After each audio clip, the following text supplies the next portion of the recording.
Hello, everybody. I am Connor Nielsen And I am Spencer Nielsen.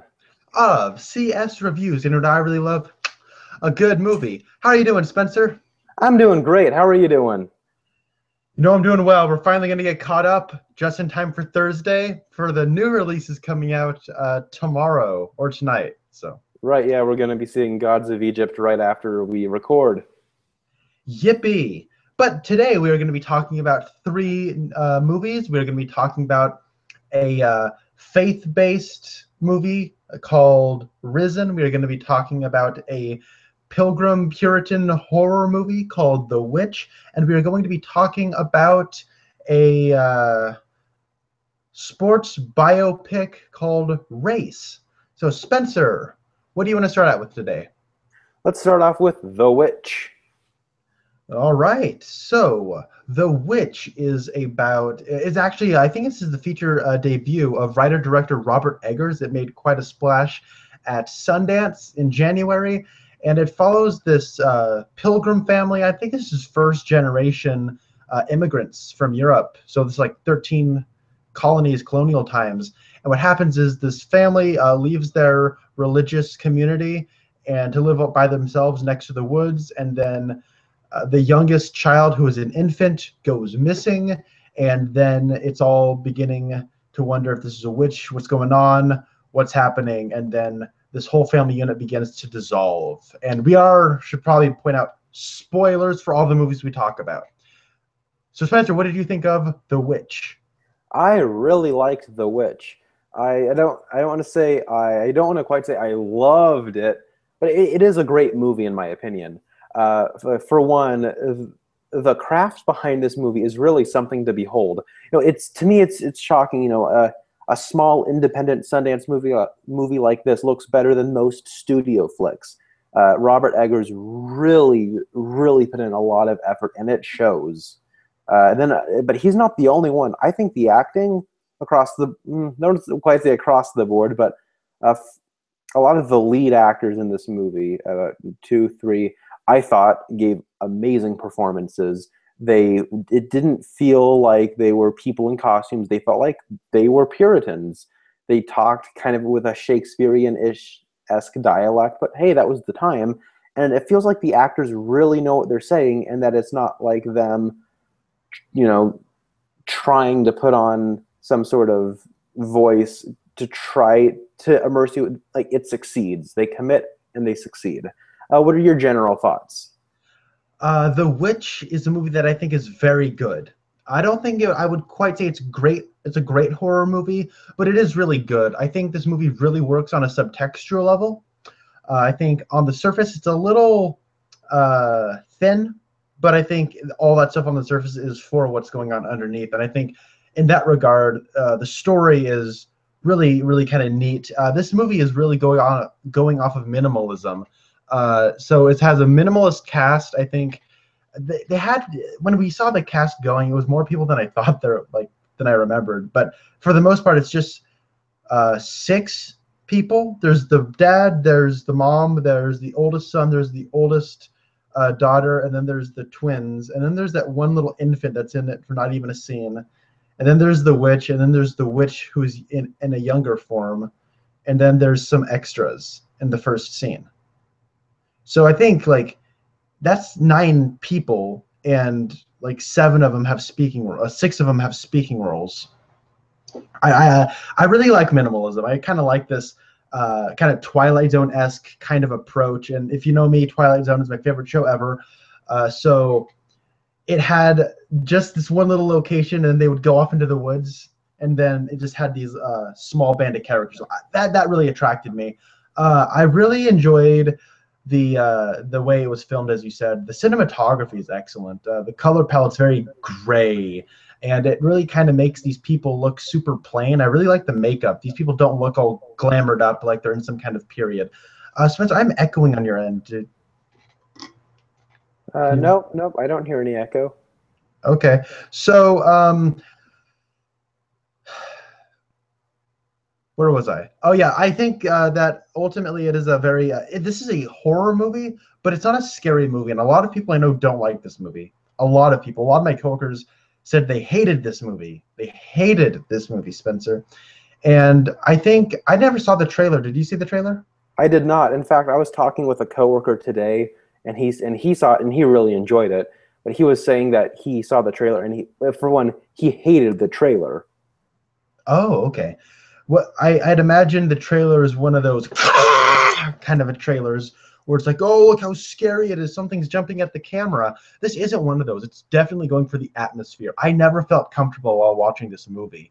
Um, I think the music is excellently creepy, especially during that opening montage. Like the witch is like just, crushing that baby into just goo and rubbing it all over herself. And and then there's some ominous imagery of the woods at night, and like there's like this weird fiddle music going on. I thought that was so unnerving, so creepy, and the score all the way through really matched that. Yeah, going off that, for me, not for what am I saying? With horror, a lot of with film, people just assume, oh, it needs to look scary, show us like scary things. But I don't know who said it or where I heard it from. I want to say Roger Ebert, but I could be wrong. Anyways, the line is something like what makes a what makes a movie scary or unnerving isn't what you see, but what you hear. And so, a sound design in a horror movie is almost more important than the visual design. And the sound design in this movie is incredible, especially considering this is a cheap like horror indie movie. Then with music like this in like a studio movie, they would have had it more. They would have kept this creepy score going on throughout the movie. But here, they only have it during the scary and creepy parts, so it gives you more of a reaction. And it made my skin crawl in many places, especially that first scene. Ugh. Oh. Yeah, what a way to get you into the mood. Yeah. Continue. Yeah, I was gonna say, and then mirror that with the ending, where for me, we're gonna get into the ending in a little bit, but I wanted to just discuss, at least with the sound design, was I like the way that mirrored the first scene, in the sense that the opening scene was great at sort of getting you into the movie, sort of what the stakes are at. Because one of your big complaints with horror movies, especially with like The Forest, for example, is the ghosts, they get you, but then what? Like right off the bat, this thing is gonna crush you up and use you to prolong their life. So that's what I loved. Immediately, as an opening contract, it tells you there's a witch in the woods, and this is why you need to be afraid of it. Great. That's what I need to see. That's what we didn't get out of The Forest. That's what we don't get out of these horror movies. It was so delightful to see that. It reminded me of like an old fable. It reminded me of as the tagline suggests, a folk tale. It's like, there's this thing. It's gonna mess you up. Here's how it's gonna mess you up. That was so refreshing. Yeah, and it is. They do call it a New England folk tale on the poster, and I think, do they say that at the beginning and end of the movie? I think you said at the beginning. I remember that. Yeah. Okay, so so it definitely has that campfire sort of feel to it. And so, anyways, mirroring that to the end, what I loved about something I really dug about the ending was how it sort of gives you like, this is where we're leaving it off. We're it ends. It mirrors in a certain way that I like. We can analyze this in a little bit. Is there any other? What doesn't work for this movie for you, though? Okay. Just as far as surface things that I don't like, of the 6 key characters, I pretty much despised 3 of them, which is half of your cast. That mom character drove me crazy. Her whole subplot with, my daughter's a witch. You're causing all this trouble. I get it. She's emotionally vulnerable. She's susceptible to influence. I get all that. But it was so one note, and that whole element was so predictable because, and I'm not a stickler for predictability. When I go and watch Mission Impossible, I know how it's going to end. When I watch, Star Wars, I have a broad sense that, the good guys are going to win, sure. Unless it's Empire Strikes Back. Or any of the prequels, because nobody is good in those movies. But I don't have anything against predictability. My issue with this whole movie, though, is it's really about what you don't know about these characters and what they don't want other people to find out, and it's kind of about that deception, and that's what this movie's all about. And then if I can just see right through it and be like, oh yeah, this is what's going to happen, that is a legitimate problem, I feel, with the storytelling. And I mean, there's so much going on in this movie that I think really works on a subtextual level, that one thread really did not work for me. And then there's the two twin characters, the fraternal twin brats. Oh, all they were there to do was to instigate conflict. That's it. That's all they were there to do. Now, there's a good twist with them later on, but as far as their characters were concerned, they were just one-note nuisances that just drove me up a wall. They annoyed me to no end. So, what did you not particularly care for? Okay, this is something that you'll never hear me say probably for the rest of the year, but this movie was too short for me. I'm someone who prefers shorter movies, not in like an attention span sort of way, but I feel that when a movie gets, the longer a movie is, the less tight the script is, or the less of a story that they're trying to tell. You know, something like The Revenant, I feel, can get away with it because they were taking a cue out of Blade Runner or Alien, or or something else where they were trying, where it's trying to immerse you in this experience that it's telling. It's trying to be this epic tale. But at the same time, most movies, I need to think of examples, but mostly like something like a Transformers or just a big, long, stupid movie, it's not telling a story. It's just shoving crap on the screen. And at a certain while, I get bored. I want stuff happening, like action in the story going on. I want something with the characters going on. Here, I was getting a lot of that, and I was enjoying it. It was also, but it was at the same time, also pretty immersive. That at the end, it just sort of ends, and I'm like, I want more. So I can't tell if that's, and I can't tell if that's a compliment or a complaint. But from a certain point, it feels like they just sort of left a bit of it hanging. I think that ambiguity at the end is warranted. That didn't bug me at all. I thought this movie was just the perfect length. But I do agree with what you're saying. When you watch enough movies, you begin to respect efficient storytelling a little bit more. And I think that's why Whiplash is one of your favorite movies ever. Absolutely. That movie is 90 minutes. It gets in, it gets the job done, it gets out, and you can just watch that. It's just so tightly knit. Yeah, so but with this movie, I think what ultimately happens, this is where we can get into subtext. Unless you have any more issues you want to talk about. I guess we can get into them a little bit later when I'm done talking about this. But this movie was all about the corruption of innocence and how these people want to, these are Puritans. They, any potential sin, any sinful thought, anything you need to rectify, with the Lord. That's they, like, a lot of this movie, there's a lot of the individual scenes are just a lot of prayer of them trying, they're trying to purge themselves of this guilt. And so at the end, when sin basically consumes them, and this is a very nihilistic movie, when sin ultimately consumes them, and then the daughter's just all left by herself, she was, basically the symbol of innocence. She's the daughter of this Puritan family, and then she ultimately becomes a witch. I think that's ultimately what that's supposed to say. Yeah, going off this with the ending, what I liked a lot. So first off, I think it's not a secret that this movie is embraced or approved or endorsed by the Satanic Church, and for me, I don't get why.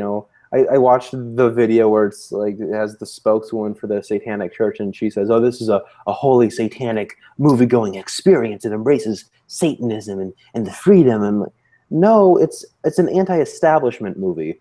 Or just how about something that controls everything can corrupt those people without them knowing it, or makes them susceptible to corruption. And just by setting it at this time, where we're setting it in the time frame of where a witch could be prominent, by default makes that somewhat of an anti-Christian statement, but it's not an anti-Christian movie. Does that make sense? Yeah, it's like it could be anything. Yeah, it could be anything, but because we're choosing to set it here, it's going to be Puritan Christianity. And so I don't think with that person. I didn't watch that video, so you can correct me if I'm wrong. I'm speaking purely out of ignorance here, but uh, were they saying it's pro-Satanism, but not necessarily anti-Christian? No, they weren't saying that. They were just like, oh, it's just this woman. She's saying, oh, it's only like a minute and a half, 2 minutes, and but she's just saying, oh, it's very generic like that. She's, oh, they craft this a beautiful tale that embraces Satanism and the message of it. But I want to talk about like the ending. There is a bit of freedom where, oh gosh, I lost my train of thought. What were you gonna say? I was just saying that when we get to the ending, and then the goat is the devil, and then she signs the contract in the book, and then she feels freedom, that she's leaving this. I don't necessarily feel like she felt freedom because she was leaving religion. I felt like she was feeling freedom because um, I ultimately thought it was that's why it was scary, was uh, she went with the way of embracing the things that was scaring her the whole time, and kind of joined forces with what ultimately killed her family, because that was like the only thing she knew what to do. Of course, we only saw this one time, so upon seeing it again, we could have different interpretations. But that's what I got out of it. So the ending was like very kind of almost nihilistic, and the ending was kind of scary to me because, oh my gosh, innocence was corrupted. Ultimately, that's what I got out of it. Yeah, this is trying to be the film student question, or the film school or film class sort of question for this would be at the end when she strips her Puritan clothes, so she's walking naked. She's being human and embracing human nature, or whatever that entails, by walking into the forest. But then she joins, a coven of witches dancing madly around a fire. It's symbol, what does this say? What is this a statement? Is this a feminist statement? Is this, who are these women? Where did they come from? Were they on a similar path? So I think I want to see this movie again, just so that I want to be able to piece a little bit more of this together. But but that ending means something, and it has to, because this is the same movie where there's that rich visual symbol of like the apple with the younger brother. Yeah. I want to talk about that ending a little bit more because I do have a couple issues with that ending. I really like it conceptually, but I guess all of my issues with this movie are character based. And then when that starts to affect the story at the end, that's where I kind of, I will say it as it's a problem. And that would be, we never really got a sense of these characters outside of the situation. Like, they're in a crappy situation. A witch is picking them off one by one and using their sins and boiling them to the surface, and like, what they don't like about themselves, bringing that to surface and just setting up this domino chain event to just turn them against each other. Like, that's a scary situation. It sucks. I feel bad for these people. But I don't really get a sense of who these people are outside of this crappy situation. I mean, I get except for the dad. Ralph Ineson plays the father, and he is awesome. He is so good. How have I not seen this guy in anything? He's so awesome. I probably have, but he's never really been in a starring role that I've seen anyways. I want to see him in more things. He was able to, he had a lot of layers in the script, and he used that in his performance. There's a lot to him there, where he is lying. He's trying to do the lesser two evils. Do you lie to your family to get more crop? To prolong your family's livelihood? Like, there were questions, moral questions he was dealing with, that, and some deception. But other than him, everyone else was a little one note. Yeah, I do want to talk about. I actually really liked the oldest son character, or I guess the brother. He's, and of course, he's at that age where like his sin is lust, and he's at that age where it's puberty, and he's trying to figure out, and the only girl around him is his older sister, and well, she's hot, and so there's I can see people going, "Ooh, he's so creepy. He's attracted to his sister," but it's like, come on. I can get what he's thinking, but I really like he's at that age where, with that culture, was where people at that age is not only are they developing into adulthood, but they're expected to be an adult by the end of them growing up. and putting him where it almost feel like I think he's the most undeserving death of the movie, just because he's essentially learning everything from his father, and he wants to follow in his father's footsteps. So I think it asks the question of if the father is sort of susceptible to corruption because he's using Christianity to justify his sins of lying to his family and being his extensive prideful nature, then therefore that corrupting the innocence of his son. So I think there was a really neat dynamic there, and I agree. My issue though is when we get to that ending, and I have nothing against like the son character. I thought that whole thread was handled very nicely. When it gets to the sister, and she like when the goat becomes the devil and asks her, do you want to see the world? What do you want in life? And she's like, oh, do you want to see the world? Yes. Like, really? Because I never really got that from her, like, at all. Yeah, I would agree. But this movie is really good. Okay, I think Anya Taylor-Joy, who plays the daughter, does give a good performance. But there's that scene where it's her, the older brother, who's younger than the oldest sister, who's Anya Taylor-Joy. But then there's also one of the twins, and they're like by the creek. That scene was hard to watch, man. And I think this is really where and not like in a ooh, it's creepy, it's kind of scary thing. I think that a lot of the acting was good, but not strong enough to carry those kind of scenes. So I think there was some problematic acting. And I get they're working with kids, but it was some scenes that you were like, okay, let's get through this. Yeah, I would agree. And just, with kid actors, I felt like they were directed, fine. They weren't, you didn't like them as actors. I thought that as kid actors, they were serviceable. But, I think one of the hardest things about working with child actors is being an actor working with a child actor. And I think, like, I thought Anya Taylor-Joy, she did a very good performance, working with the mom character and the father character and her oldest brother. But working with kids, acting is reacting, and it's hard to bounce off of a kid actor. So I can see why you thought that scene was hard to watch. I thought it was fine. I didn't think it was, a bad scene. Yeah, and I get the problems. I get the it's tricky, and like some of those situations can be really tricky from an acting standpoint. I'm just saying it doesn't change the fact that when I was watching it, I wasn't really enjoying it. Yeah.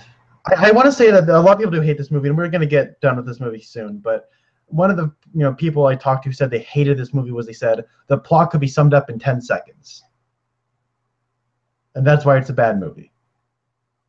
You could sum up the plot of Star Wars in 5 seconds. You could sum up the plot of 12 Angry Men in 5 seconds.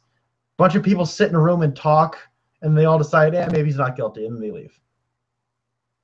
Like, spoiler alert! Spoiler alert for anyone who hasn't seen 12 Angry Men. So, that's what you want to talk about, predictability. But yeah. And so they were like, they thought it was so strange. Like, but the goat is the devil? Like, what? I'm like, well, yeah. And, in a lot of depictions, the goat is like the devil's portrayed, in goat form. And since this is like a fable and it's all kind of like a little bedtime scary story, naturally, like in this situation, this is all like a microcosm of a larger thing. Exactly. And speaking of witches, I actually thought that the goat being the devil was a little obvious.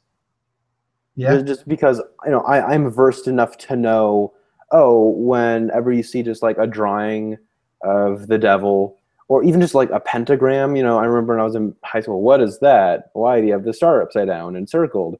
Oh, it's the symbol of the devil. Well, how? Well, because you can fit a goat's head inside of it, and that's what it means, because that's the devil. I'm like, oh, okay. Now I get what that means. So then when there's a goat and it has, the horns like this and these black fill up and they're singing rhymes to it, in the Puritan era, rhymes were also like mixed with like spells and witchcraft if they weren't used to glorify God. So. Yeah. Okay. You know what? Of course, me being the most gullible movie viewer on the planet, What? Black Phillips, what? Like that was a pretty big twist. Like, I didn't see that one coming.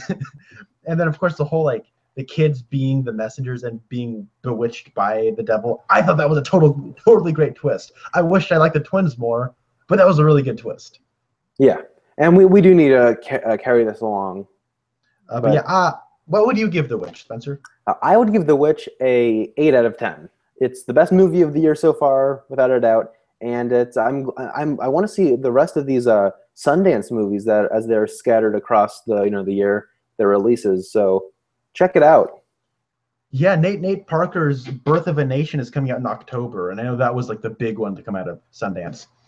I'm gonna give The Witch a 7.5 out of 10. I'm not as big as it on you. I think there's some character issues, but I think ultimately on a thematic and under the surface level, it's really working on in a lot of ways. I think it is the best movie of the year so far. It is the movie to beat. It is good. Check it out, but just be warned, it's not a very scary movie, but it is a horror movie. Yeah. Understand Yeah. that. Yes. And Connor, what's our next movie? Our next movie is Race. Race is the story of Jesse Owens before the 1936 Berlin, Germany Olympics held in Nazi-occupied Germany. It tells the story of him humble days in Ohio State University. Is that where he went? I know he was in Ohio. Whatever. Anyway, so he has a coach played by Jason Sudeikis named Lawrence Larry Snyder, and then they go to, we're going to go knock out Hitler, but there's also some racial discrimination coming at home, and then there's some ethical and moral and those kind of issues about what if he should go or not. But then there's also this whole thing about the committee, the American Olympics Committee, deciding whether or not to even go to Germany in the first place. And then over in Germany, there's a lot going on in this movie. But for the most part, it is a biopic of Jesse Owens and what happened with him and how he ultimately got to Berlin and won 4 gold medals for the United States of America. Spencer, what did you think of Race? Yeah, this All movie right, that's our review of Race. I feel the same way. Now we're going to move on to Risen. Spencer, what did you think of Race? Okay, and all okay. To expand upon my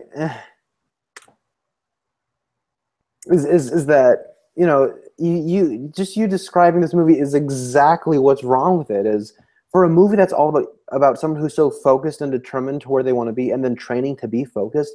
This movie has ADD, and I'm not saying that in a way to be offensive. Is that it goes, ooh, well, I want to be on this thing. Then once this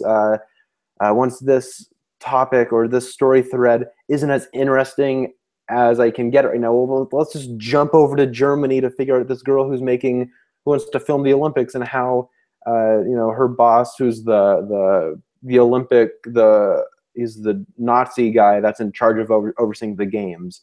He looks like Frank Miller from 2005. Like, he looks like Frank Miller, and it's crazy. And he's also pretty much he's also kind of like an Indiana Jones villain. But yeah, so this movie's like then as soon as it's bored being in Germany, oh, let's see Jesse Owens training. Oh, now that Jesse Owens is trained for a while, let's see how he is with his daughter and girlfriend. Now that we've seen him with his daughter and girlfriend, let's see him just have like a scene with his dad. Now that we're done with him with his dad, let's go back to him training. And there's no flow to this movie, and it's 2 hours and 15 minutes long. But by an hour in, I felt like I watched an entire movie. And I'm like, okay, when is this ending? Oh, we still have an hour and 15 minutes left. Yeah. So the editing of this movie is really what is really botched, and what ultimately is my biggest complaint about it. This movie, as I said, it feels longer than it really is, which is odd because the new Star Wars movie is 2 minutes longer, and that felt half the length. On top of that, to get into some positives, the acting's it's all right all around. I think the guy who plays Jesse Owens, he's good. It's a little one note with a lot of whispering and yeah, come on, let's do this. Yeah, well then I'm gonna get more serious. I'm gonna talk to you a little bit more. And then he has this one moment of yelling. But but most times like, yeah. So, but anyways, so I think he's fine. You have Jeremy Irons, who I guess had a little bit of a holiday, before between filming Batman versus Superman and the Justice League movie. So it's great to see him.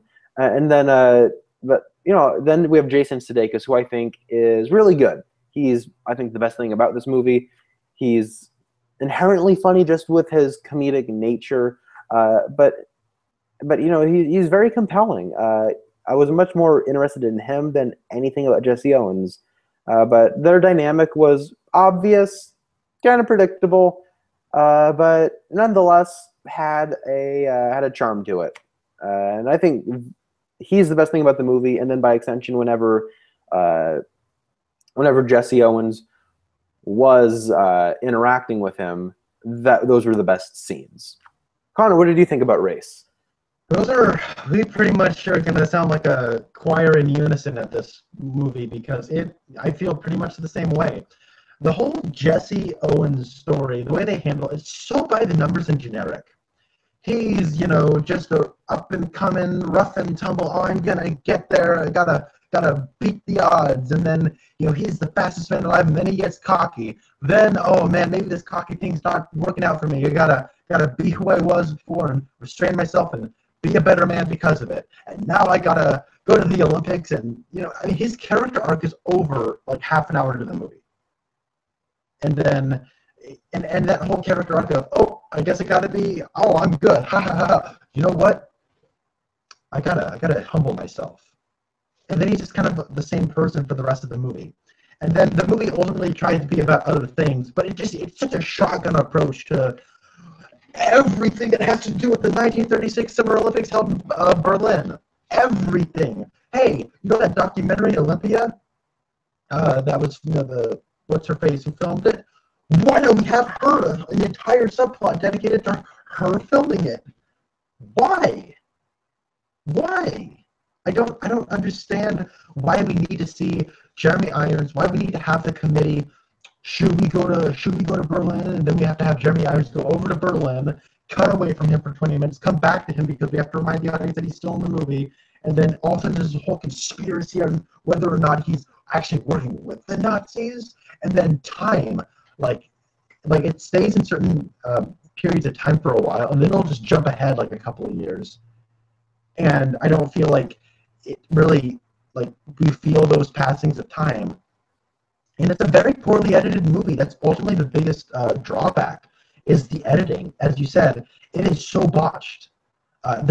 In the storytelling ability of the editing is not handled very well, like, at all. And then the actual just editing of scenes is very kind of corny. Like, there's that scene where they're in the locker room, and he's like, Jason Sudeikis is giving this motivational speech. I'm like, you can't listen to all the noise. And of course, all the noise fades out, and you only hear him yelling, but the noise is still loud enough, so you have to, like, try to hear him over it. And then the camera has to go, boom, boom, boom, boom, boom, boom. Like, no, you don't have to do that. It was already effective enough. They want to keep going as if good isn't good enough. We got to go further. And then we get kind of cheesy stuff. It wouldn't be, like, I wouldn't call it cheesy if it wasn't so on the nose of, we want you to feel this way. We don't know if they're going to feel this way by just doing it like a normal person would. We got to go one step further. Do you get it, audience? Exactly. Yeah. For me, speaking of the weird editing, there was a creative decision to have every single location or, like, description, like 12 months later or here's the year. It's like it was like they would do it like to have it like alongside a wall, so then it would look like it was at an angle, and like you're supposed to be like, whoa, that's not how they usually do it. But at a certain point, it shows a thing over Germany, and then it's like Berlin, Germany, this place, and it goes up like Star Wars. I'm like, okay, I wonder if this is the evil empire. Yeah. Oh man, I've been dropping so much Star Wars in this episode. It's almost like it's my favorite movie. Yeah. So, and then by the end, once there's they have to do it in a biopic, where it's the stupid so and so went on to do this. They went to this. This happened. This happened. This happened. Yeah, that's still going on when the movie's happening. Yeah, they have the freeze frame, black and white shot, and then they show the pictures of the real people with the Larry Snyder went on to go and do this. Jesse Owens went on to do this, and this. And then whoever Jeremy Irons played, was cleared of all charges of all conspiracy. And then all of a sudden, the movie keeps going. Like, it doesn't just keep showing still images. It shows Jason Sudeikis and Stephen James as Jesse Owens and Larry Snyder getting out of the car, and they're talking like, "We're going to your dinner." Like, it's still going on. Yeah, and then as they go down to the basement, there's more things. I'm like, I'm confused. Am I supposed to be reading these intertitles, or am I supposed to be watching the movie? I don't know. And then at the end, it shows more of the, here's so and so went on to do this, and then then it starts doing it over pictures, and then the subtitles go away, and it's kind of showing you pictures. And I'm thinking, was there a mistake here? And then like a parody of a based on a true story. Exactly, yeah. And then also, just by the way, when they're showing the people, they did this for Trumbo as well, where in Trumbo you go, oh my gosh, Helen Mirren looks just like her. Oh my gosh, Bryan Cranston looks I can see why they chose Bryan Cranston for this role. For this movie, it shows the real life Jesse Owens and then his girlfriend, wife. Yeah, this is the most Hollywood. It's so Hollywood version of this, and I hate it when people say that, but this movie just felt like such an obvious produced version of a real life story to the point where it's just so it's forgettable, and it's and we should keep this moving along, because really just watch Connor's off the cuff review on his channel. He just summarizes this movie perfectly. Oh, why? Thank you. I don't want to say this movie is without anything good. I feel like there's a passion and a genuine wanting to tell the story. I just felt like they ultimately told the story in the most clumsy way they possibly could have. I really like Jason Sudeikis in this movie. I think Stephen James does a good job as Jesse Owens, considering the amount of screen time he has and all the things they want him to be. He does a decent job doing everything. I felt. He definitely captures the physicality of the role, and I feel like he ultimately does portray an accurate depiction of what I would imagine a man like him would be like. I do think that when we get to the Olympics, the movie gets a lot better.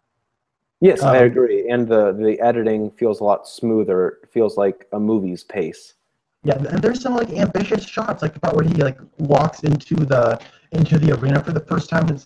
Of course, it's not one big long shot, but it's made to look like this one big sweeping shot. And while I do think that whole scene is barred by some questionable green screen effects, and ultimately a lot of the movie is barred by a lot of questionable visual effects, I did feel like I was like getting swept up in the moment, like he was. I think that ultimately is an attribute to Stephen James's performance, and I think that particular shot had more ambition than a lot of the others.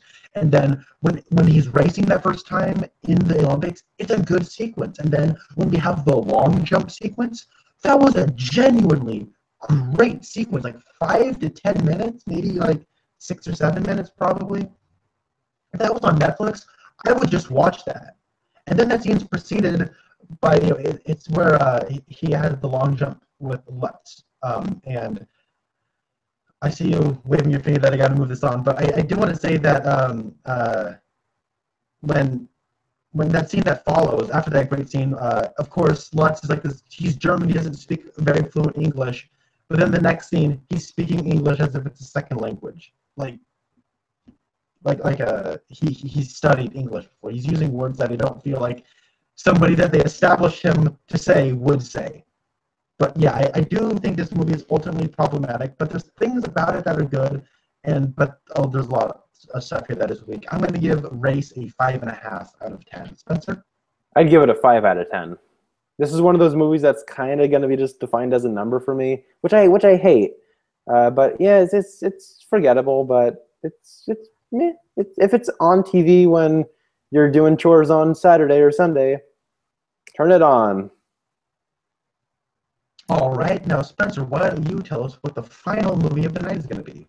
All right, the final movie that we will be talking about tonight is Risen, the newest faith-based movie. It tells the death and resurrection story of Christ through the eyes of a Roman tribune played by Joseph Fiennes. Yeah, and it's told in the style of a manhunt. That's pretty much what this movie's about. Connor, what did you think about Risen? Risen was better than it had any right to be, better than I thought it would be, but still not very good. I think Joseph Fiennes gives a great performance. He is subdued. He is low key. He provides a lot of nuance to a character that's never really developed, but I was always interested in the character because of his performance. And then I thought this movie was more ambitious than a lot of other faith-based movies, like 90 Minutes in Heaven ever was. I mean, there's some actual, like, there's some actual passion here into the costumes, into the sets. There was like a real, like, attention to some detail here that I was impressed by. There's some passion. Somebody wanted to make this movie, and you felt it. But I do think ultimately the production might have been a little too ambitious. I think that it never really looks like a movie. I mean, while there's some sweet on-location shooting and some really nice sets, some of the special effects don't really mesh all that well with that. And as the movie goes on, there's more and more reliance on visual effects. Ultimately, I was kind of enjoying this movie. The movie really surprised me when it started, but it got very, very repetitive as it went on. But I do like that it respects its audience quite a bit. They actually go up and straight up call Jesus Yeshua. Like that was kind of cool. Of course, when we went to go see the movie, the person behind us, huh? As if to put in, I thought his name was Jesus. So yeah, not really much to say about this. It's very repetitive, and Manhunt's over halfway through the movie, and then Joseph Fiennes is reduced to a bunch of reaction shots, and then there's Draco Malfoy, who's entirely pointless into the grand scheme of things. And the movie just kind of overstays its welcome and loses its footing and its focus. Yeah, what did you think, Spence? All right, well, for me, I felt very similar to you. It's almost like we're twins or something. No, that's how twins work. Yeah, we can feel each other right now. But yeah, this for me, with this movie is that it does get very repetitive with the manhunt. But I think, and then that manhunt thing sort of just, or the structure of it being a manhunt is over halfway through. But I do really like how that manhunt plot is resolved. It gave me chills. I'm like, ooh, that's really cool. And then by the end, it's just after Joseph Fiennes sees that oh my gosh, it's Jesus. Like when he goes up, he's searching houses. Okay, the disciples are in there. We think he might have the body, and he goes up there, and then he looks around. He's looking at all the faces, and then like the person in the middle is looking at him is Jesus, and he's like, oh my God, what?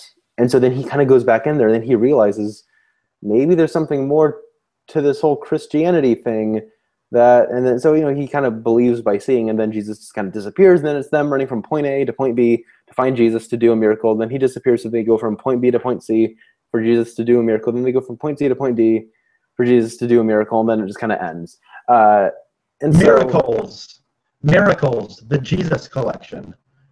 Yeah. That's what the second half of this movie is. Effing magnets, how do they work? Yeah. So I do like that sequence, but it did kind of bug me that it was kind of like seeing is believing. Yeah, true. But I mean, at the same time, I feel for him, this world-weary person who's kind of over it, for him to see it, it was sort of something like, I don't know. I thought it worked for the character. So with but what I do like, or what's funny is, so they're running from point A to point B, and so then the Romans are kind of on their trail. They're like, oh, Clavius has betrayed us, joining those scum. So it's them running through these hills, and I was so tempted to just lean over in the theater and just go, bum ba ba bum ba ba bum ba ba bum ba ba bum ba ba bum ba da da da ba da. Yeah, because they're all wearing robes and they're all running like this. They look like the Fellowship of the Christ. Yeah, Yeah. it's a detail I really liked in this movie, that the Romans are all like white British people, but the Hebrews or the Israelites or the whatever, like they're all colored, they're all Middle Eastern, and that was really really refreshing. Wait, hold on. You mean Jewish people were played by Jewish people? That doesn't make any sense. No, it doesn't make any sense whatsoever. Yeah, I